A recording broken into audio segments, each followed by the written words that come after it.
जय जगन्नाथ सांग मैंने बर्तमान आम गोटे कंपनी अंडर रे काम करने गोटे एजेंट आमको कहीकि आनीला बांग्लोर कहला आसिले आम को गोटे कंपनी अंडर रे काम करियो बिलिया हेले एठी आमको आनिकी गोटे बिल रे गोटे जंगल आनिकी गछ कटौची से एजेंट ये देख ये गोटे पिला ताको कहीकि आनीला मासको 30,000 दब बोलिका दिन मजूरिया हिसाब से कम करोची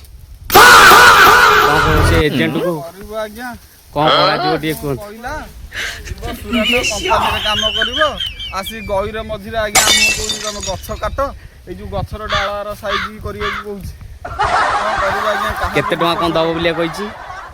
कहितला आज्ञा 20,000 टका दरमा खाई पी करी रहिया सुविधा सब सुविधा आज्ञा हमको खाइया खरा बेले किछ नै तरबुज आनी देइची तरबुज खाओ काम करो आ जानिथिबे दुख याडे देखिला आलू को 400 टका देबी आपन खाइबो